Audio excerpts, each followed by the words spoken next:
Hey guys, this is Nick and welcome to my Linux experiment. These are your Linux, open source and privacy news for the first half of the month of November 2019. Let's go. November the 1st. Dell announced that they would up the number of configurations they offer with Ubuntu. These XPS machines are really nice and getting good reviews, and all of them ship with Ubuntu 18.04 LTS. It's really nice to see a major OEM amping up the support for Linux. ProtonMail has open-sourced its iOS application. It now joins their web app in an open repository, and the company cites transparency as the main reason.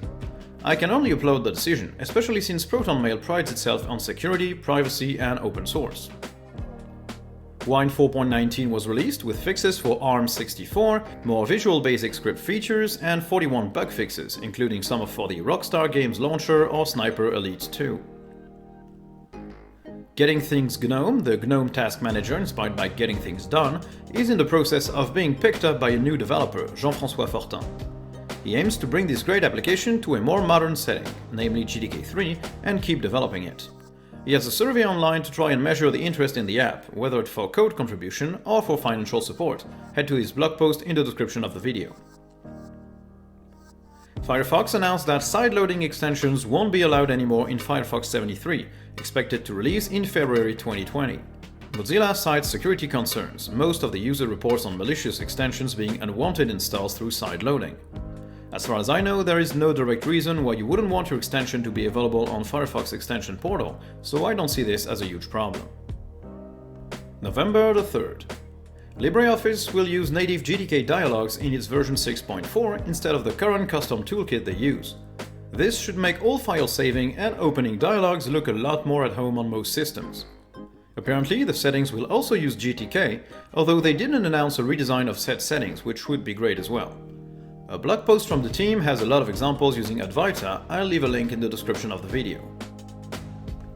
November the 4th. A bug has been discovered in the latest version of Ubuntu. It seems that the system could share a user's photos, videos, and music on a LAN network. This feature was supposed to be disabled by default, but wasn't. Fortunately, a fix has already been made available, so if you updated your system, you should be good. Mozilla announced that they would block notification prompts in Firefox. These pesky pop-ups showing up on every website asking you if you want to receive notifications have been getting out of control, and now they'll stop bothering you. They'll still be able to show up if the user performs an action, such as a tap, click, or key press.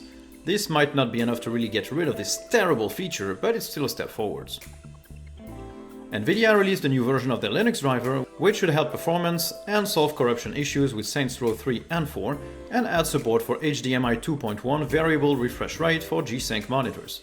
As always, wait for your distro to package it if you want to make sure everything works well. Microsoft announced that they would bring their antivirus software called Microsoft Defender to Linux. Now, before you kill yourself with laughter, remember that while Linux is not targeted by many malwares or viruses, it can still pass them on if malicious files are downloaded to a Linux computer and sent to Windows machines. So if you interact with a lot of Windows PCs, it might not be such a stupid idea to scan the files you send out. Microsoft Defender will be available in 2020 without a specific release date. November the 5th. Microsoft announced officially that Microsoft Edge would be coming to Linux. There is no timeline yet on when it might come, and there's not much word on what advantages it will bring over any other Chromium-based browser. But for people who want to use Microsoft products on Linux, if these exist, it will be available. Steam might be bringing its own cloud offering to the table, called Steam Cloud Gaming. Hypothetically, I think it very might well be using Proton and the remote play technology Steam introduced recently to stream games from Linux machines to your own. We'll have to wait and see.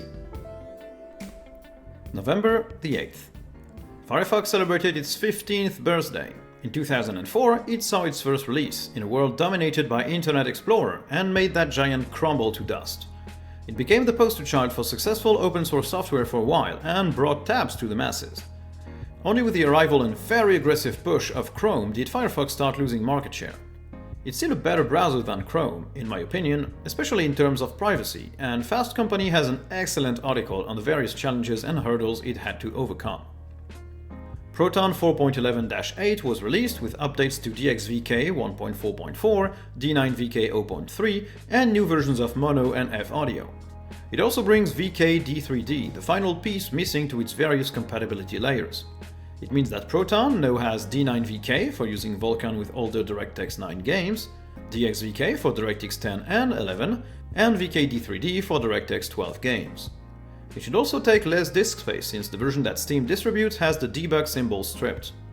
As always, the update should be available on Steam directly. November the 11th. Microsoft will enact the measures required by the California Consumer Privacy Act, or CCPA, everywhere in the United States. This set of measures has no federal equivalent, and one might argue that it would have been harder for Microsoft to only enact these rules in California, but still, it's nice to see the Redmond giant taking act of the growing concerns about privacy. Google revealed its Stadia launch lineup, and it's far from impressive. Only 12 games will be available at launch, including Destiny 2, Red Dead Redemption 2, the whole Tomb Raider reboot trilogy, Assassin's Creed Odyssey, or Mortal Kombat 11. Keep in mind that apart from Destiny 2, these games will have to be bought, and the service itself is paid for if you want to go above 1080p. At the moment, it doesn't look like a very interesting proposition, unless you never played any of these games and don't own any gaming-capable machines, which is probably not the case for most people interested in gaming and Stadia in general. November the 12th. The Linux App Summit took place and ended on November the 15th. It regrouped developers and contributors from Canonical, CodeThink, Elementary OS, GNOME, GStreamer, Collabora, KDE, LibreOffice, Purism, Red Hat, Ubuntu and a lot more to discuss the growth of the Linux desktop and the Linux app platform. I really enjoy seeing these initiatives, since they mean that something that is often levied against Linux as a whole, its fragmentation, is being addressed actively. We'll have to wait a bit to see what comes out of it, but I expect good things will be announced in the near future in terms of desktop interoperability and compatibility. OnlyOffice is now available on FlatHub. The desktop editor, as it's named, includes the 3 modules of the Office suite, namely a text processor, a spreadsheet, and a presentation app. These were already available from Snap or from the OnlyOffice website directly, but it's always nice to see Flatpak pick it up as well. If you never tried it, OnlyOffice is a great suite that looks and feels like Microsoft Office and can handle their document formats as well. Intel seems to have lied when they said that they had fixed all known flaws linked to Spectre and Meltdown in May. Actually, 6 months after saying they had done it, they literally just patched one said flaw in their processor. It also seems they repeatedly asked a group of Dutch researchers to stay silent about this, which they ended up doing. This kind of pressure and lying is unacceptable, and it gives one more reason to go with AMD, at least if you're building a desktop. November the 13th. Brave, the Chromium-based browser, launched its version 1.0. It boasts 8 million users and 300,000 publishers on board to make use of their basic attention token, Brave's solution to try and solve the advertising crisis that affects nearly every website these days. Brave actually hides the ads on publishers' websites and users, and they sent users some ads. When watching these, they gain tokens, which they can then give back to the websites they think deserve them. This solution is a bit brutal, and I can't say I agree with it, since it basically hijacks the revenue from the website itself, but at least they respect the user's privacy. Codeweavers, developers of Crossover, a commercially supported implementation of Wine, and one of the project's major contributors, is looking for a graphics developer to further the DirectX implementation as well as integration with Vulkan and OpenGL. They seem to be beefing up their work on Steam Play and Proton, which is making me very happy. Disney Plus launched, and it seems it doesn't work on Linux, probably for some DRM-related reason.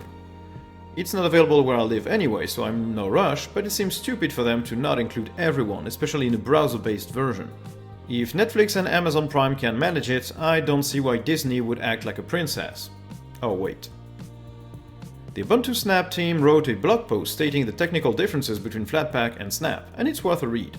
Since these formats try to solve the same problem, they are often compared as pretty similar, but in reality they're not. It's an interesting article that won't take more than 10 minutes of your time to read. November the 15th. Some mad developers are now working on allowing developers to include DXVK directly in their DirectX games, bypassing the need to port them to Wine. This could allow game developers to port their games to Linux natively, all while using DirectX. It's still early stages, and we have yet to see if that gets any traction, but it's a commendable project, and I hope it gets picked up. Wine 4.20 was released, bringing yet another new version of the Mono.NET engine, and some updates for Vulkan. 37 bugs were also fixed, notably with the Epic Games Launcher, Lego Island or Resident Evil 3. And that's it for the news for the first half of November. I hope you guys enjoyed. If you did, don't hesitate to like, subscribe and turn on notifications. If you really did enjoy the video, I have a Patreon page, check it out in the description below. Thank you guys for watching, and I'll see you in the next one. Bye!